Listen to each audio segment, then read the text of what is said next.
धातुं यज्ञाय धातुं यज्ञपतये दैवी स्वस्तिरस्तु नः स्वस्तिर्मानुषेभ्यः ऊर्ध्वं जिगातु भेषजम् शन्नो अस्तु द्विपदे शञ्चतुष्पदे ॐ शान्तिः शान्तिः शान्तिः सहस्रशीर्षा पुरुषः सहस्राक्षः सहस्रपात् स भूमिं विश्वतो वृत्वा अत्यतिष्ठद्दशाङ्गुलम् पुरुष एवेदगं सर्वम् यद्भूतं यच्च भूयम् उतामृतत्वस्येषानः यदन्नेनातिरोहति एतावानस्य महिमा अतो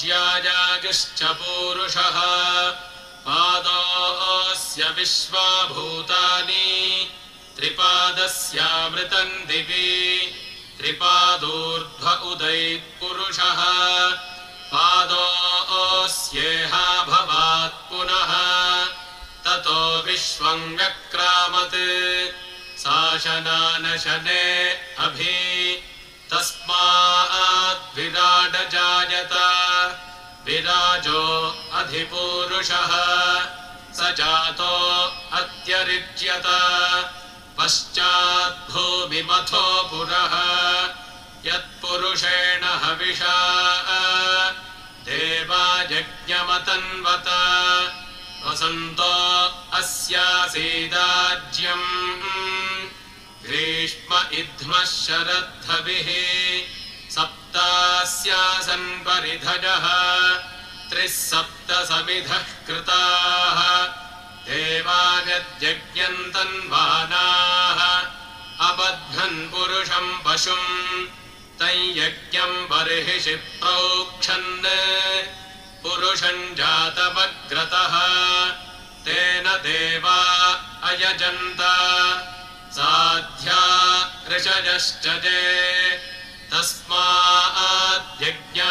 सर्वहुतः सम्भृतं वृषदाज्यम् पशोगस्तागश्चक्रे वायम्यान् आरण्यान् ग्राम्याश्च ये तस्माद्यज्ञात् सर्वहुतः ऋचः सामानि जज्ञिरे छन्दागुंसि जज्ञिरे तस्मात् यजुस्तस्मादजायत तस्मादश्वा अजायन्त ये केचोभजादतः गावोह जज्ञिरे तस्मात् तस्माज्जाता अजावयः यत्पुरुषं व्यदधुः कतिधा व्यकल्पयन् मुखं किमस्य कौ बाहू का भूरूपादावुच्येते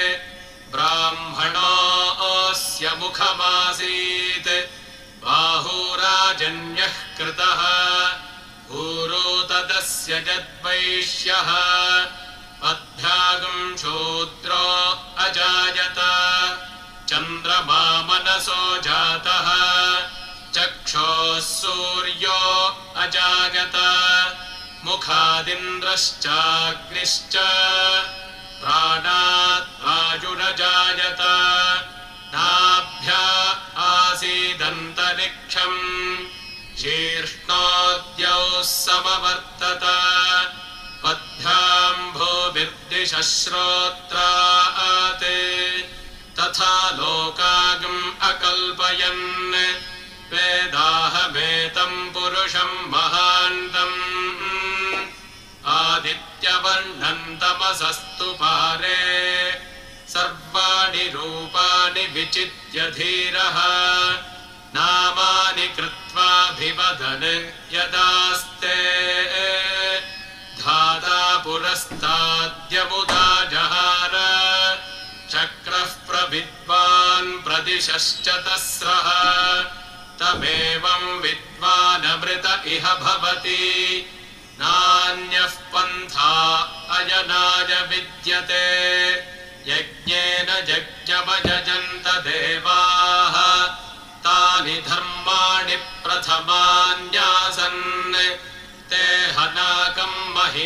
वाजः सचन्ते यत्र पूर्वे साध्याः सन्ति देवाः अभ्यः सम्भूतः पृथिव्यैरसाच्च विश्वकर्मणः समवर्तताधि तस्य त्वष्टा विदधद्रूपमेति तत्पुरुषस्य विश्वमाजानमग्रे वेदाहमेतं पुरुषं महान्तम् आदित्यवर्णं तमसः परस्तात् तमेवं विद्वानमृत इह भवति नान्यः पन्था विद्यते जनाय प्रजापतिश्चरति गर्भे अन्तः अजायमानो बहुधा विजायते तस्य धीराः परिजानन्ति योनिम् मरीचीनां पदमिच्छन्ति वेधसः यो देवेभ्य आतपति यो देवानां पुरोहितः पूर्वो यो देवेभ्यो जातः नमो रुचाय ब्राह्मये रुचं ब्राह्मं जनयन्तः देवा अग्रे तदब्रुवन् यस्त्वैवं ब्राह्मणो विद्यात् तस्य देवा असन्वशे ह्रीश्च ते लक्ष्मीश्च पत्न्यौ अहोरात्रे भाष्वे नक्षत्राणि रूपम् अश्विनं व्याप्तम् इष्टं मनिषाण अमुं मनिषाण सर्वं मनिषाण ॐ शान्तिः शान्तिः शान्तिः.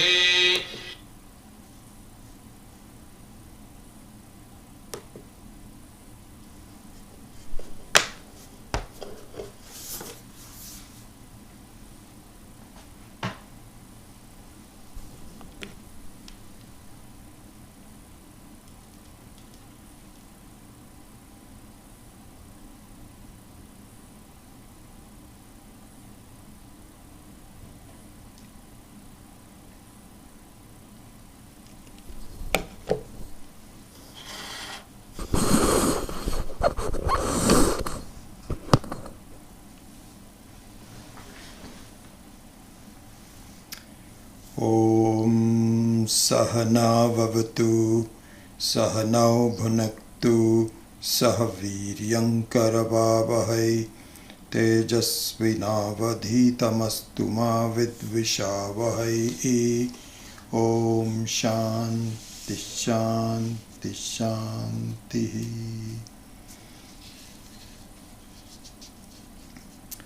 So we were doing the 12th verse, and in this verse what is being talked about is that this is a verse about upasana. So we should understand what upasana means in the spectrum of the Vedic teaching. So the Vedic teaching has essentially two parts, but also a middle portion. So the two parts are karma, and the second one is jnanam, knowledge. One is action and the other one is knowledge. And so this is true of many of the attempts that we have in our life. As you know, we talk a lot about riding a bike, learning to ride a bike, and also learning to swim. So those two are good examples where you have to do some action in order to prepare to learn how to ride a bike effortlessly without thinking, and also to swim without thinking, and so without really trying to swim. So before you get to the point of not trying to swim, you have to try to swim. So this is how the Vedic teaching goes, that the karma is trying to understand the totality of myself, the totality of the world, except and also the totality of ourselves. And one can understand how come I don't know the totality of myself? But we don't. We miss out some very essential parts of myself. And we actually are grasping at things that are not very essential. And we are oblivious about things that are very essential. So our inventorying of ourselves is incomplete and wrong. And so this is exactly what the attempt for the freedom in life is that I don't have a complete inventory of what I am capable of doing, as we will talk about that today also. And so one has to do something in order for us to invoke the sense of our full freedom. And I gave you the example of Hanuman. Vataputraha. So this is a very beautiful example really given in our Shastra, that Hanuman was a very powerful person. He was the son of the god of wind, and the god of wind is Pavana, that can go anywhere without any problems. And so the person born from that also should inherit some of the qualities of that, and Hanuman did. But he was unsure of himself. He was not really quite thinking that I am that powerful, that I can actually fly in the air and cross this expanse of river between India and Sri Lanka to get Sita. He was not aware of that. And someone who was aware of that told him, "Come on, Rama needs your help." And so, and then he really discovered and invoked, not only discovered, but invoked, put into practice the power that he had. This is very similar to us, very similar to each one of us. We do not yet understand the power of within us. And we are just unsure. I'm just a small person. What can I do? I'm one person in voting of millions of people. Nothing counts for me. All those kinds of things that we think about. The truth is just the opposite. As the very essence of Ishvara, our power is unlimited. And so we have to invoke it. And so in this sense, both karma and jnanam becomes important. So we were talking about this verse accenting upasana. So we should understand what the importance of upasana. Where does upasana fit into this karma and jnana? So upasana is the middle ground. It's the middle ground between karma and jnana. And so what do you mean by the middle ground? So here our acharyas say that really upasana is doing something, but with a bhavam, with a certain feeling, not just ordinary karma. So in our Shastra all it is written that if you follow the Vedic rituals, which is pure karma, but don't have the bhavam, then you are given a certain level of heaven. If you have not reached jnanam, you will reach some kind of a very pleasant experience, some swargaloka, some level, because there are various levels of our Swargaloka. We don't just have one heaven, we have multiple heavens. 7 heavens and 7 hells. We have 14 lokas altogether. So if we just do karma without without the feeling, without an appreciation, we'll talk about all of this today. I'm just giving you a introduction to upasana.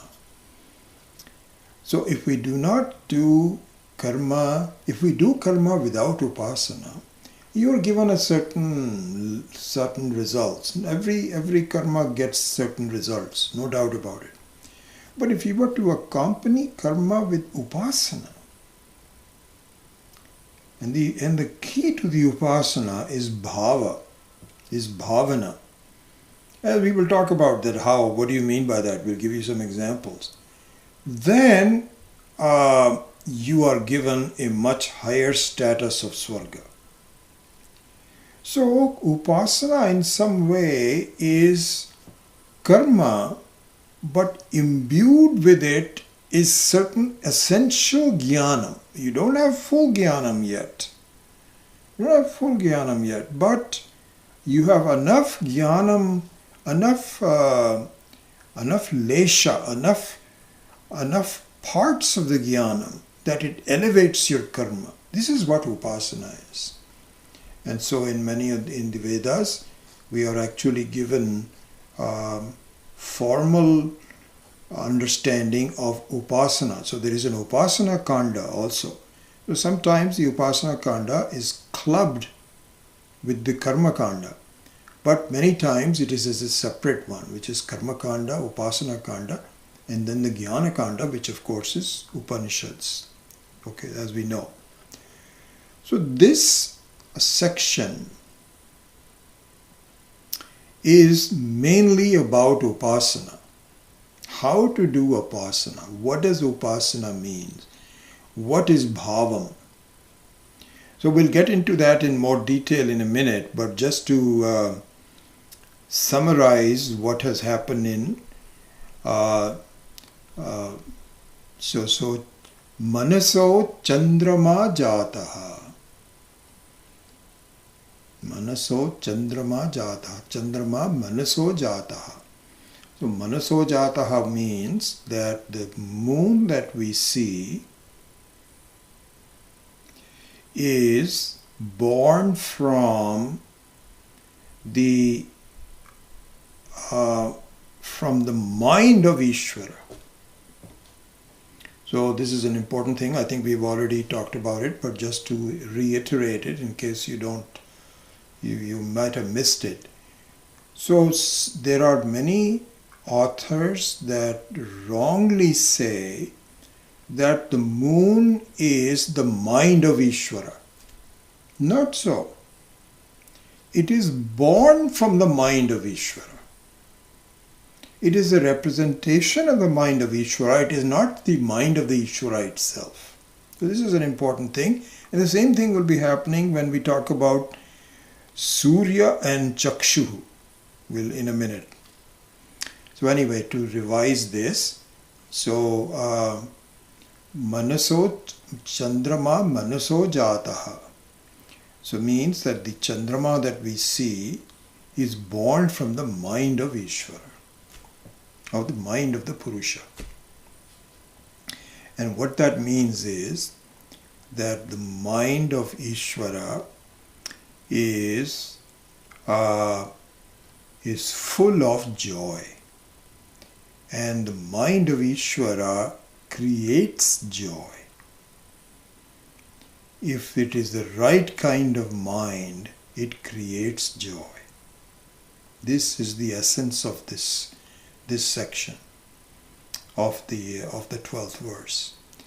What it means is, I'm just revising, that we should grasp the advanced students of Vedanta should grasp it, that the world that I cognize and the world that I experience is a function of my mind. Function of my mind. It is really function of the mind means my mind is the one that creates it.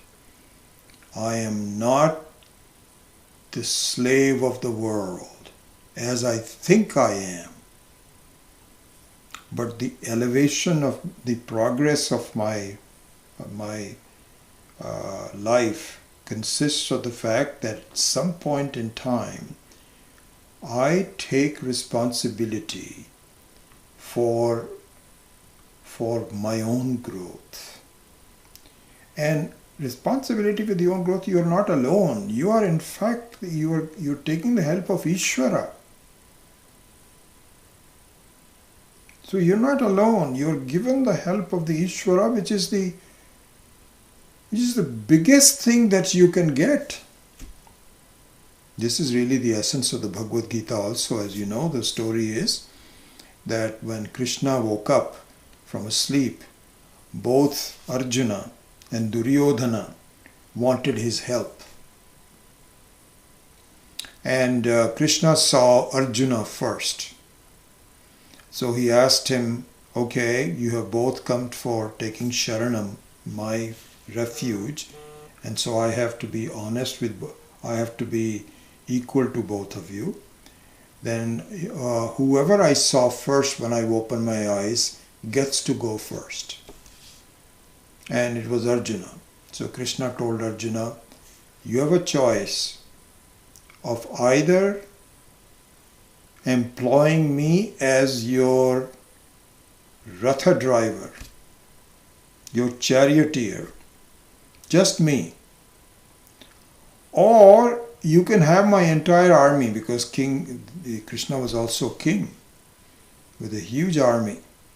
So he says, one of them you can either take me or you can take my army. What do you want? And Arjuna did not even hesitate, because he knew the power of Krishna. And so he says, I want you. At that point, Duryodhana let out a huge sigh of relief. He says, oh my God, what a foolish person this is. One person, what's he going to do? I have got his thousands of soldiers. Thank you so much. So this is the same way that this is a lesson for each one of us, really speaking. This is very important choice. So your choice is either you fight the entire world and you depend on the entire, not you fight, but you depend on the entire world to lift you up. Entire world means what? Entire world means everything that can go wrong with my body, with my mind, with my friendship, my knowledge, and all of those kinds of things. I want it to be right.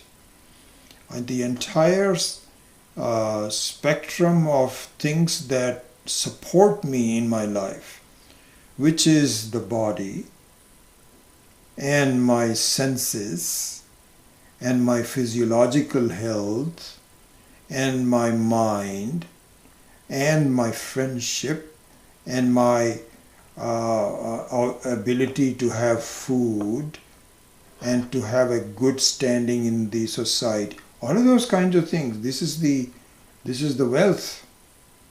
And I want that wealth. And I am praying to Ishvara. Ishvara is the one that is giving me all that wealth. He's capable of giving it to me. And I want all that wealth. Or I don't depend on that. I depend on the Paramatma. Ishvara, the Paramatma. And we have to make that choice. Now, if we don't know who Paramatma is, if we don't know that Paramatma is nothing but my own self, and furthermore, we don't know how powerful that is, then I should be excused for making these choices. This is exactly what happens in our life.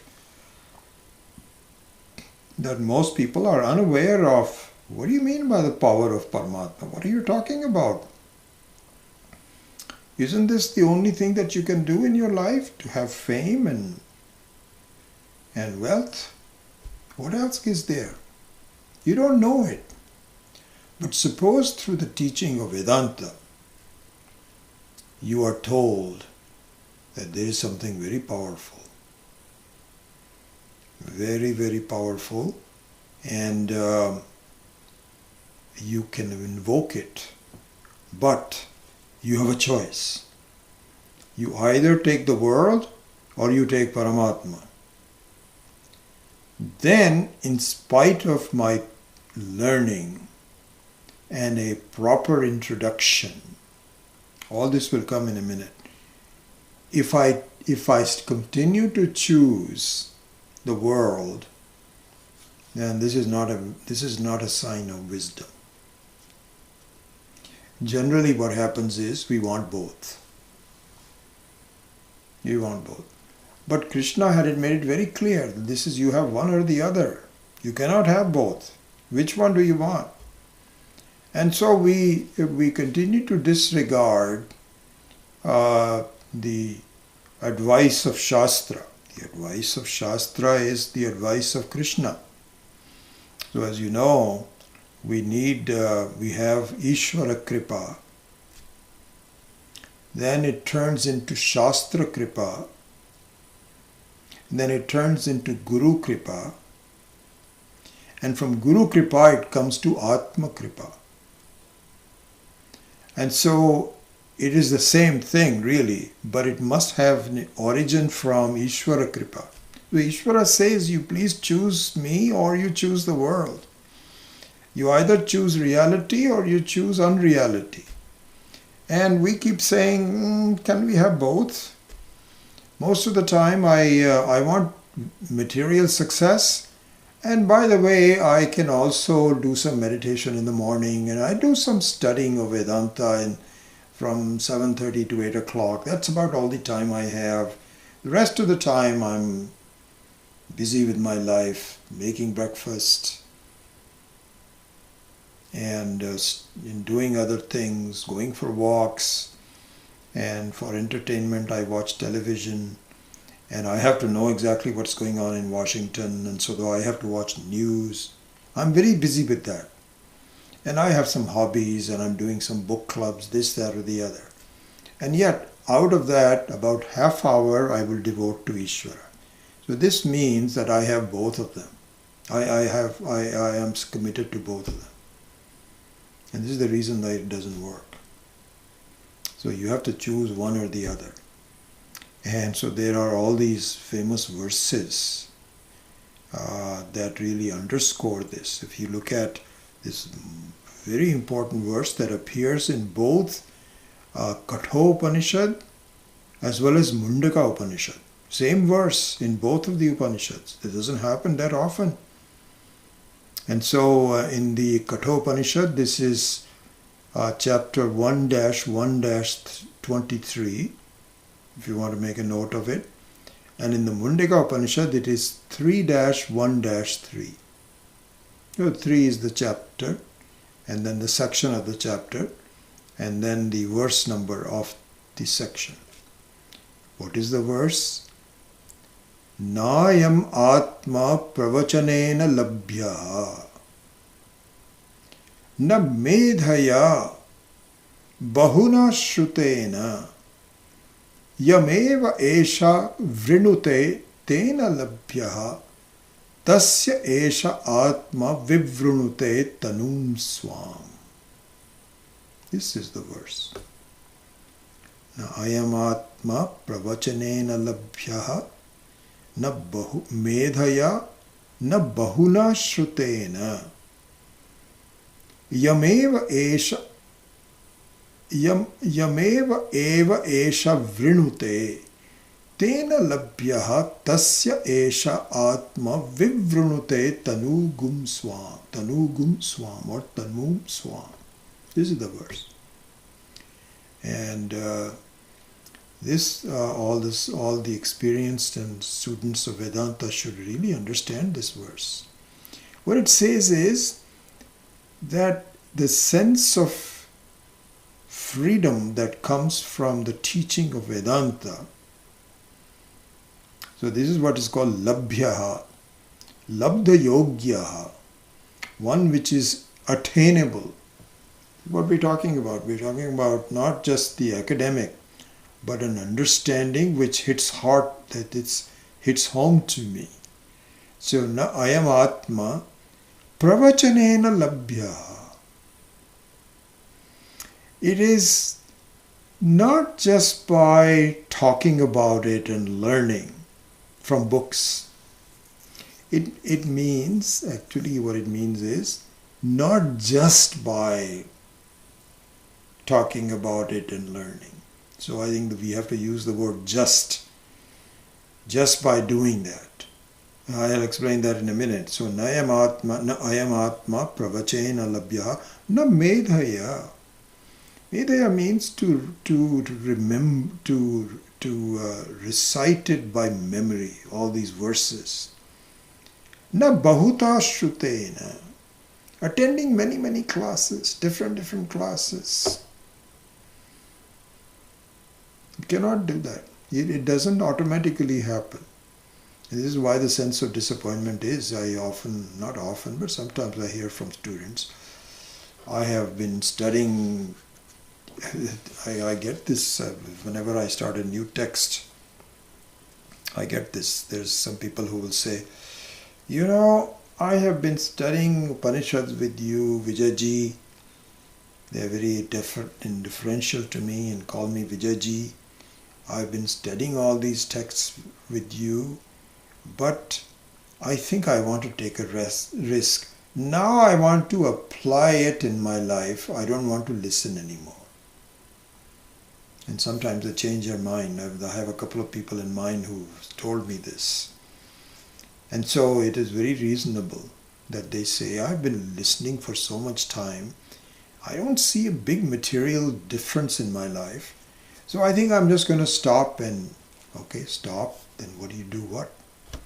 So he says, Yameva esha vrinute tena labhya. So the first part of the verse is, it cannot be done this way, you cannot be done this way, you cannot be done by learning, cannot be done by remembering, cannot be done by more study, cannot, all of this. Then what do you mean by cannot be? Is there something that I can do it with? Yes. Yam eva esha vrinute. This we should be understanding. When we become, this is what is called mumukshutvam. When my priorities are such that I really want to understand this. This is the top priority in my life.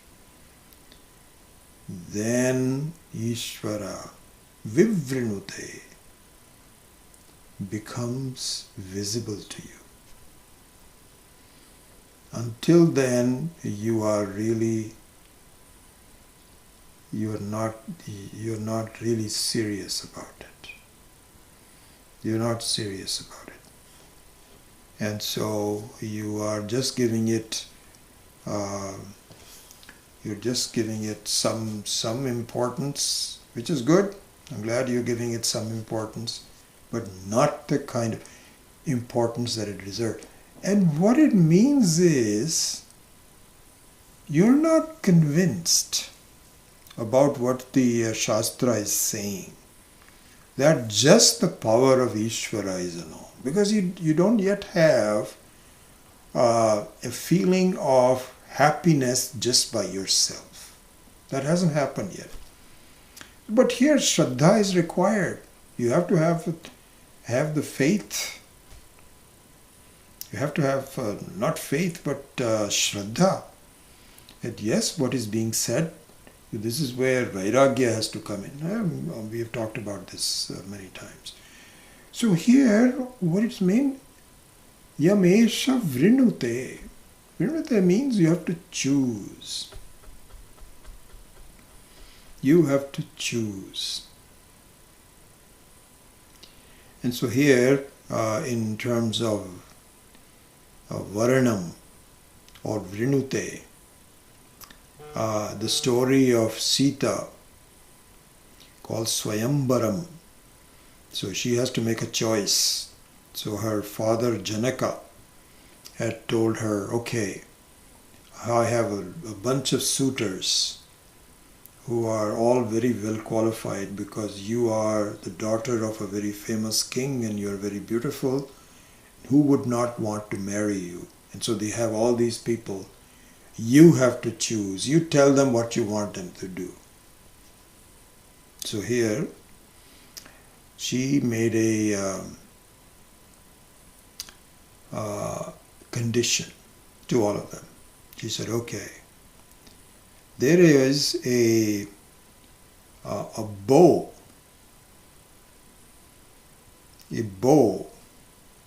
which is used for releasing the arrow, as you know, bow and arrow. So this is the metallic bow with a string, and it was called the Dhanush, Indra's Dhanush. And so she asked some people to please bring the Indra's Dhanush, and she put them on the ground. And she asked them, whoever can wield this Dhanush the best, who's effortlessly picking it up and actually releasing the arrow, and I'll watch them. And whoever is able to do that, that's the person I would marry. So as the stories go, one by one, all these kings came. Strong, handsome, young, with muscles. And they were not able to really do it. Either they could not even move it at all, or they were very awkward. They could not really wield it very much. And Rama came, picked it up with one hand, and it became an instrument in his hand where he could put the arrow and then release the string. She said, you are the person for me. So what is the significance of this in our life? Significance is that we cannot wield the arrow until we have the wisdom and strength of understanding what Paramatma means for me. I don't have that strength. That strength I have to develop. I have to develop over time. Because right now I have a very weak idea of what Paramatma is. The weakest part of that, which is so easy to find, is that I'm a Sakshi. I'm a Sakshi. People say, in fact, there are some students who tell me that they've been studying this from whatever they're studying, that they say, just have the Sakshi Bhava. Just have the Sakshi Bhava. And that will be enough, which is good. It's a good start, the Sakshi Bhavam, that I am the Sakshi for this. It's not enough. Not enough. I need to understand what is the strength of the Atma. Need to understand na udeti na astameti esha swayam vibhati atha anyani trikdrishya viveka. I have to understand the very power of the fact that I am unborn. I have to understand that I am independent. Here Swami Maheshanji will discuss this in more detail, so on. So he says that whenever you have when you have an issue with the world, when you have a problem, then you need to invoke the strength of Paramatma. Invoke how? By recalling what the Shastra is telling us. Listen, whenever things bother you, you have to remind yourself that this is a mistake. Just like looking at the snake is a mistake, you have to see you're unconnected with it. That is your biggest weapon. Invoke it. Have the strength for it. Only then you can pick up this dhanush. Here I was just reminded of it, and so I thought I'd just talk about this in the Bhagavad Gita. Same issue, same concept. In the 15th chapter, which many of you know, we recite it at our meals. And so here, Krishna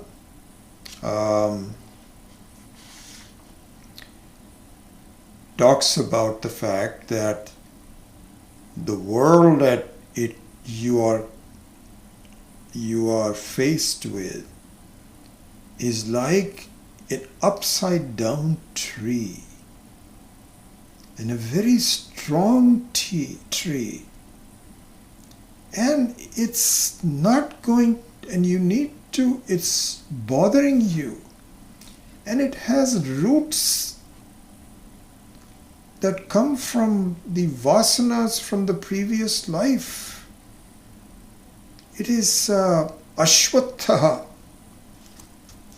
It says urdhvamula, the very first verse itself. I'll go up to verse number 4. Urdhvamulam. Urdhvamulam means that it is the very source of that is invisible to me. How did I take birth? How did I get into this mess? Urdhvamulam adhashakam ashwatham prahu avyayam. It goes on and on. Life of birth and death and birth and death and birth and death just goes on and on. Chandamsi yasya parnani yastam vedasa vedavit. I won't go into all the details of that. Adhaschordhvam prasitas tasya shakha guna pravriddha vishaya pravala adhascha mulan yanusantatani karmanubandhini manushya loke. Then the important verse which I wanted to cite, narupamasyeha tatopalabhyate nanto na chadir na cha sampratishtha ashwattamenam suvirudamulam asanga shastrena dridhena chitva.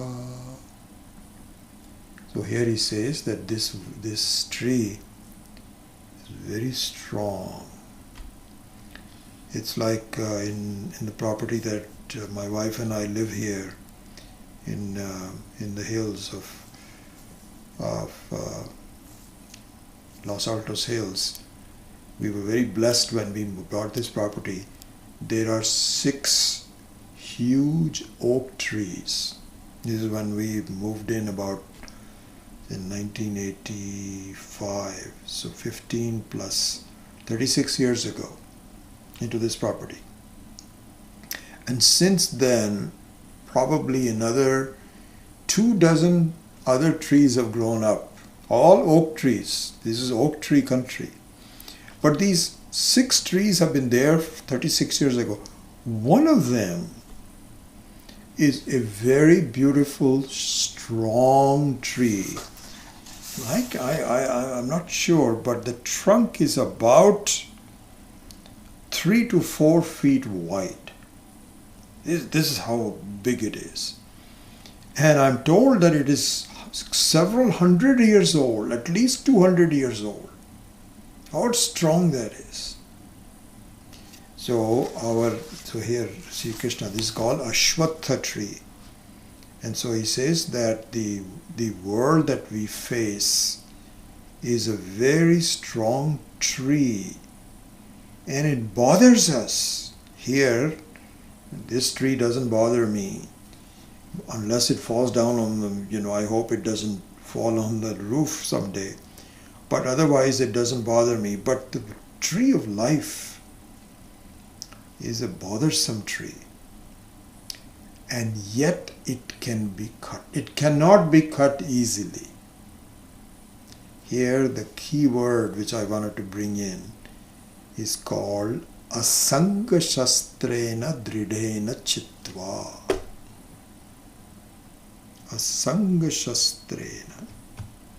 Shastra means a weapon, a cutting weapon, a sort of electric saw, not an ordinary hand. If you were to cut this tree that I'm talking about with the 3-foot trunk with the hand, it'll probably take you months to really make any difference. But if you have an electric saw, it's powerful electric saw, then you can cut it. So he says, Asanga Shastrena Dridhena Chitva. And then of course it goes on, Tataf Padam Tat Parimargitavyam Yasmin Gatana Nivartanti Bhuyaha Tameva Chadyam Purusham Prapadye Yataf Pravritti Prasita Purani Nirmana Moha Jita Sanga Dosha Adhyatma Nitya Vinivritta Kama Dvandvair Vimukta Sukha Dukkha Samyai Gacchantya Mudha Padamavyayam Tat. Oh, beautiful. And if you know the meanings of this and so on, it's just becomes such a lovely Gita chapter to chant. But anyway, Asanga Shastrena Dridhena Chitva. So what it means is, Swami Maheswaranji has pointed out again and again in the Panchadashi, in the Ananda section, in the Brahmananda section of the last 5 verses, this comes up over and over again. And he says that when you are beset with problems, bring in the teaching into your mind again and again. Not just that I am a Sakshi, of course, but I am Asangaha. I am not connected with it. It's not possible for me to be connected with it. And so this has to be understood.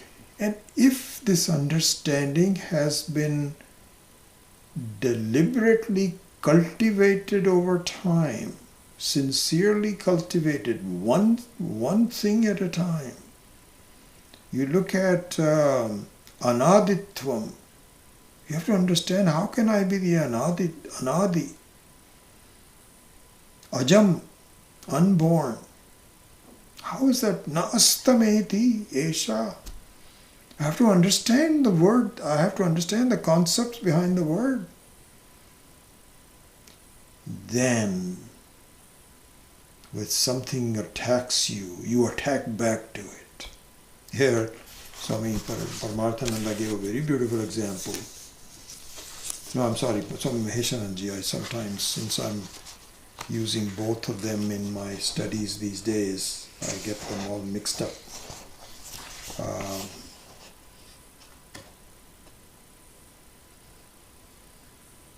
Yeah. So he gives a very lovely example. He said, the story of Mirabai. So Mirabai was a Brahmagyani. She was a Jivan Mukta, no doubt about it, from her sayings and so on. It's just very clear. And the story goes that she was hounded by people, insulted, beaten up, and really hounded. And yet she was in a different world. There was happiness on her lips. And people used to say, how is that possible? I mean, if you and I were insulted just a little bit, we get upset. But to have someone who has been so badly hounded by scores of people, how could she have smiled on her face? How could she do that? It was because even though she was undergoing some unimaginable tribulations, she said, let my body suffer and let my mind suffer. Let it suffer. I have nothing to do with it. I have nothing to do with it. Why should I suffer? When that clarity comes, which will come to all of us at some point or the other, it might come in this life, it might come in next life. This is exactly what's going to happen.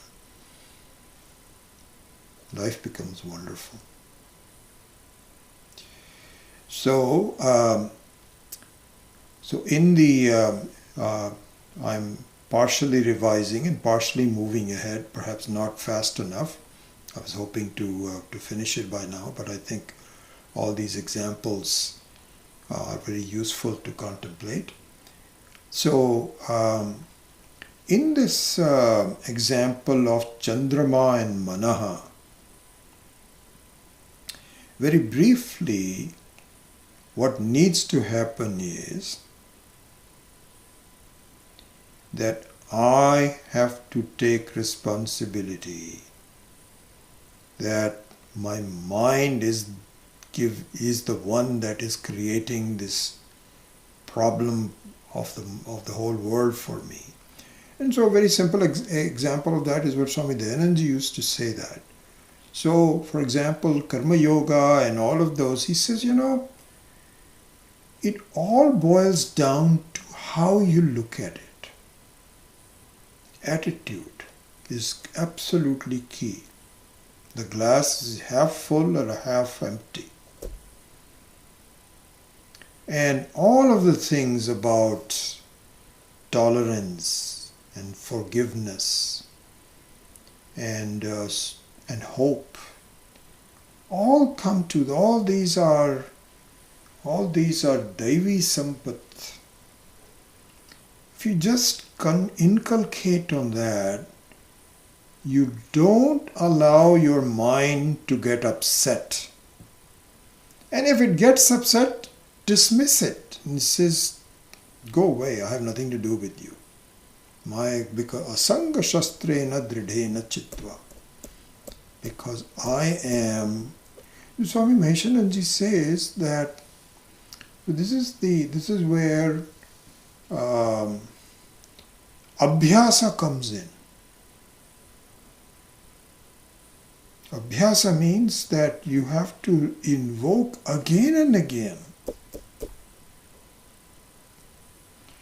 So here in these examples, what he has said is, you need to have an alambana. The mind has to be given an alambana. Alambana means this is the Indra's dhanush. This is the bow. So the jiva here is the arrow, and the alambana is the name and the form of Ishvara. The dhanush, the bow, is the Ishvara. And the power of Ishvara has to be invoked by proper understanding. So again, and I'll quote a verse from Mundaka Upanishad, which Swami Maheshananji also gives in this Purusha Suktam. I'm borrowing that from them. So Mundaka Upanishad, the second chapter, first section of the second chapter, third verse says, Pranavo dhanuhu sharaha hi atma brahmatat lakshamuchyate aprametena vedhavya sharavattat mayo bhavet. Pranavo dhanuhu sharohyatma brahmatat lakshamuchyate apramatena vedhavyam sharavattan mayo bhavet. This is the verse. The meaning of this is, first of all, Pranavaha is the dhanuhu. Dhanuhu here means the bow. Dhanush, dhanuhu. Same thing. Dhanuhu and dhanush. Sha becomes, shakara becomes visarga. So it's dhanush is dhanuhu. Pranavaha. Pranavaha is the Omkar. This is the Alambana. This is the Alambana. Pranavaha dhanuhu. Then Sharaha hi Atma. Let me finish that and I'll come back to Pranavaha. And that's the main thing I wanted to point out. Sharaha means the arrow. Which is the arrow? The Jiva. Hi Atma. Atma here means the mind. The Atma can be taken in different ways. So here, Hi Atma means the arrow, the mind. Brahma tat lakshamuchyate. You are aiming the arrow to the goal, which is Brahman. And what it means is that the Jiva should get united as though with Brahman. Just like a arrow gets united with the goal, if it has been released in a powerful dhanush, Indradhanush. And so that means that the Indradhanush is powerful only if you truly understand the power of it. This is why the Rama was able to pick it up just like that. Elsewhere it is said, just as a side, that the Atma is so powerful, is even physically powerful, that you can move your body effortlessly. You can move your body effortlessly. Supposing you are lying down, you're doing a yoga posture, let's say, and you are doing Shavatma and so on. And suddenly the phone rings, especially if there's a phone call that you're expecting. If there is some crank call that happens all the time, then you don't want to get up at all. But if there is an expected phone call, you know what happens? You instantly get up. The whole body, you may be weighing 150, 200 pounds, doesn't matter. Just quickly get up and pick up the phone, effortlessly. And elsewhere it said somewhere, I don't remember where I read this, that suppose the Atma's connection to this body is severed. Let's say the body, so the person dies. Do you know how much this body weighs? 150 to 200 pounds? I mean, we can't even lift 50 pounds. It would be difficult for us to lift 50 pounds. 150 to 200 pounds, it is so difficult. 4 people have to lift that person up. At least 2 people for minimum, and more than that in many cases. The body goes limp. And so the Atma is inherently very powerful. This is just a small example of a body, but the Atma is so powerful in all ways.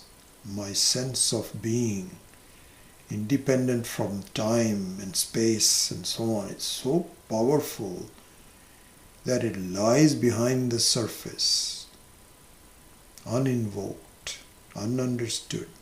And so the dhanush is very heavy for me. I can't even use it. But if I understand it, then I can make the arrow of the jiva hit the target effortlessly. So he says, Pranavo dhanuhu sharahayatma brahmatat lakshamuchyate apramattena. Apramattena here means without any carelessness. Oh, I don't know. One of these days I will look into it. Right now I'm very busy. This is called pramada. You just neglect it. Neglect is the best thing. You neglect it.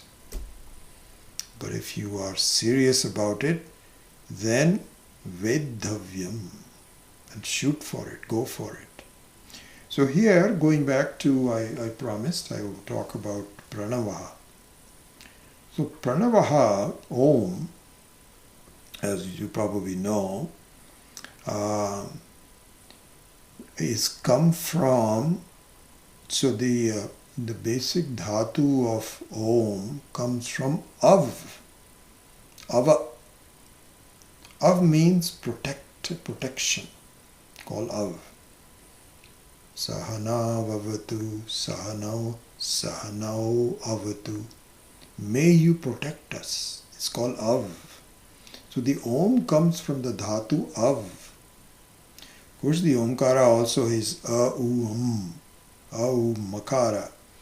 And so it has all of the entire spectrum of the whole life is all captured in the Jagrat Avastha, Sushupti Avastha and Swapna Avastha, as we saw, some of us saw that in the Mandukya Upanishad.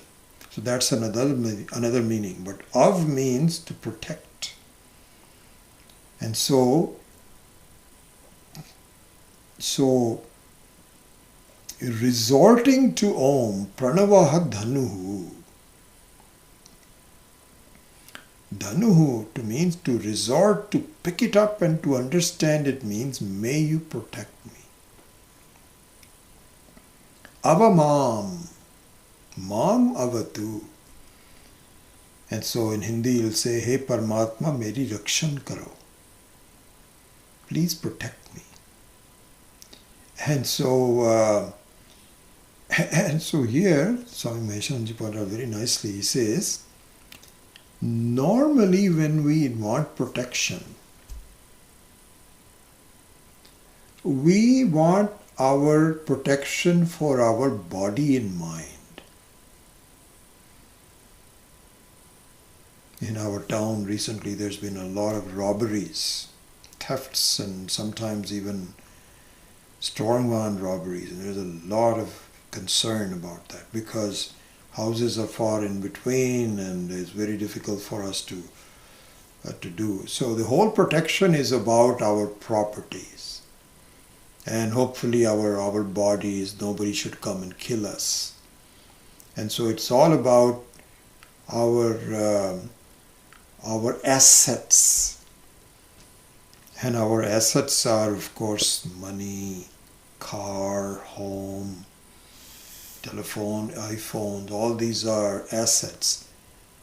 Much more important than that is the asset of our body and mind and senses and our health and coronavirus, immunity, all those kinds of, this is all part of our wealth.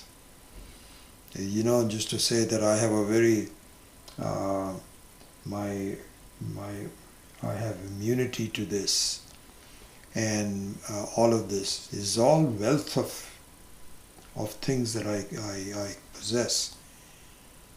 Swamiji says, Swami Maheshananji says, instead of, this is exactly like saying, please protect my wealth, but I don't need any protection. It is the ultimate stupidity. You protect the things, but I don't need protection. Instead, so pranavahi dhanuhu, so when you say Om, what you and I should say is, I don't care about my wealth and possessions and assets. Protect me. And my protection comes from recognition that Ishvara is already protecting me, and I'm unaware of it. I take it to the fact that I'm not free. I need some protection. You don't need any protection, but just to understand that. So the whole idea about invoking Om, the Om, you can get some ADT for your property. You can get some cameras for all of that is okay. But Om should be for yourself, not for the property. If you do that, then the alambanam of the manaha becomes very effective. And so, in that case, the symbol of Ishvara's mind, which is joy, which is Chandrama, becomes visible to me. So this is interesting that the Chandrama is a symbol of the potential of joy. Why? Because every time I look at the Chandrama, I have a feeling of joy, which is inside me. But I have to invoke it, and I have to grow it by proper attitudes, as we've been talking about it. So this is the meaning of the first one. And anyway, so we've spent the whole class on that.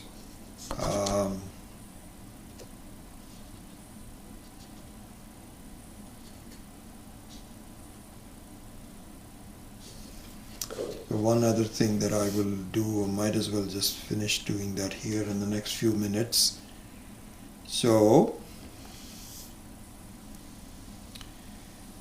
one important thing to see is that the making the mind, this is different examples are given. It's not just the same thing. But another example is that the same mind, which can be a problematic mind for me, when it is cleaned up and washed, becomes friendly to me. And it is very much like sometimes a dirty cloth that I'm wearing, which is muddy and may even have some viruses and insects and so on, can very harm me because my clothes are infected. But if I were to take it off and I wash it and I clean it, then a clean cloth becomes my friend. It protects me against heat and sun and so on and so forth. So the washing of the clothes becomes washing of the mind becomes a sadhana for me to have a clear reflection of myself.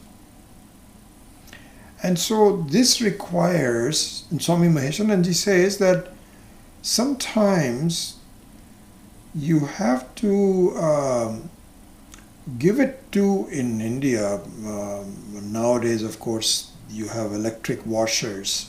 And even in the electric washers, for example, when we have a cleaning lady comes in to our house and she has all these rags that she cleans with, and she keeps putting them in the washer.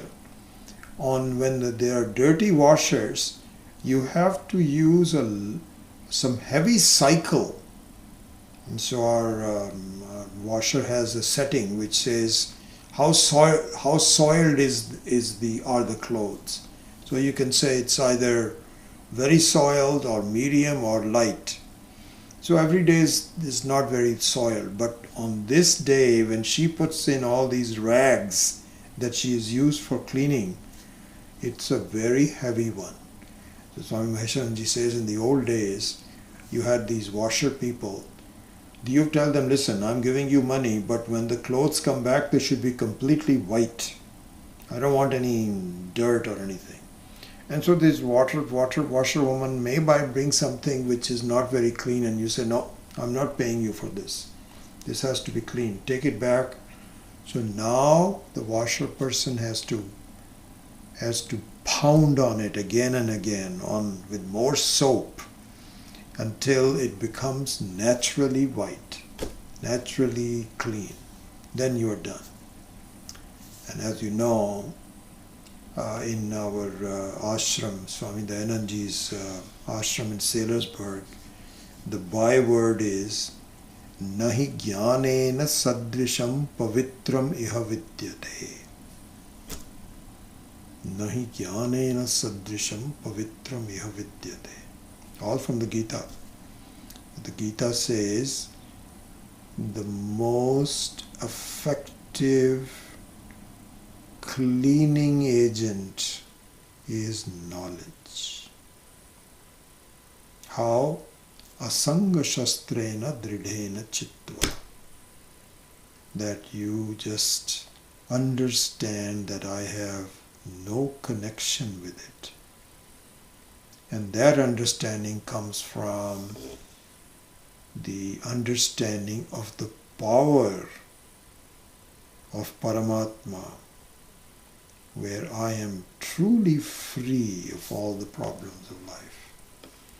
And so that is Manaso Chandrama Jataha. From the mind of the Ishvara, the object of delight is born. And if I follow through with it with the proper understanding, then my life also becomes very delighted. So with that once again, I thought that I finished it last week, but some other examples came up, so I took an extra time. And now we are really promised ready from the sun, the eyes are born. So that we will do next time. Okay. All right. With that, I close off the class today, and with a prayer, and then we will go into some questions if you have any. Om Asato ma satgamaya tamaso ma jyotirgamaya mrityorma amritam gamaya. Om Purnamadav Purnamidam Purnat Purnamudachyate Purnasya Purnamadaya Purnamevavashishyate. Om Shanti Shanti Shanti. Harihi Om Shri Gurubhyo Namaha. Harihi Om.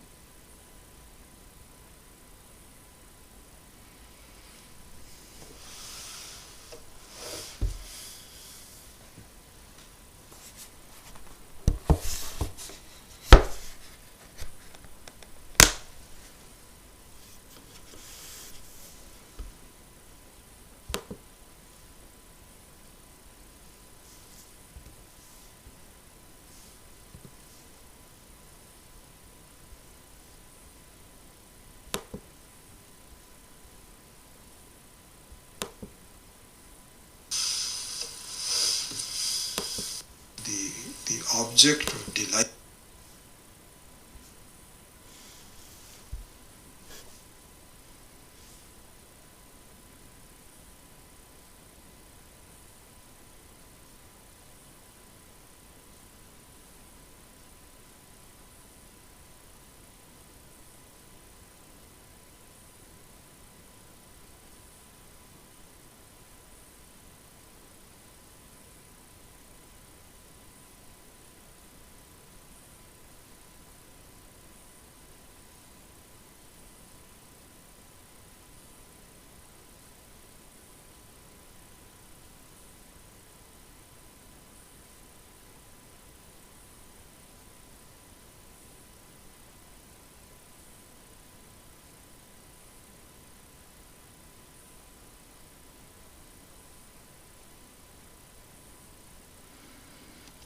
Balamani says, I learnt in Tamil Thirukkural, Thukkural. Hold Ishvara who is detached from all desires in order to detach yourself from all the worldly desires. 7 words.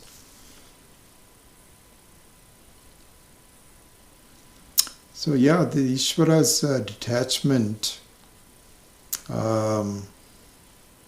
is different in a way, because the Ishvara is wields the Maya, so that is the possibility of desires.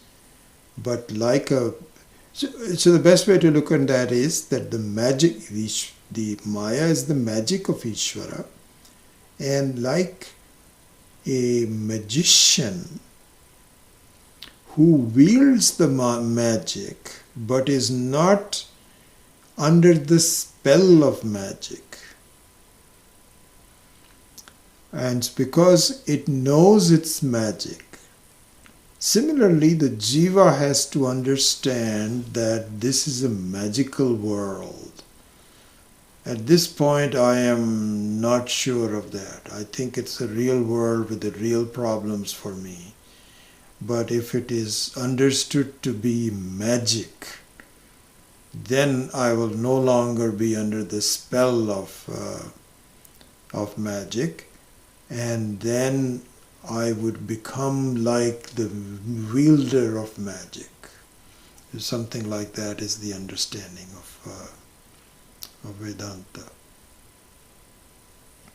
Maithili saying that she was listening to Swami Sarvapriyananda's lecture on Om. He explained Pranavan meaning, and just like you explained, and she understands it better. Good. Shanti Kumar.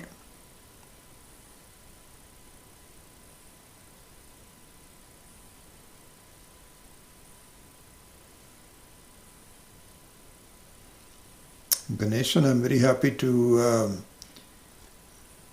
understand you are the same person as I wrote to you on my email, so I'm very happy about that.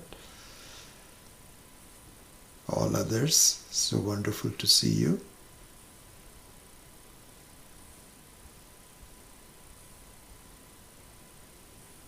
And if there's no other questions,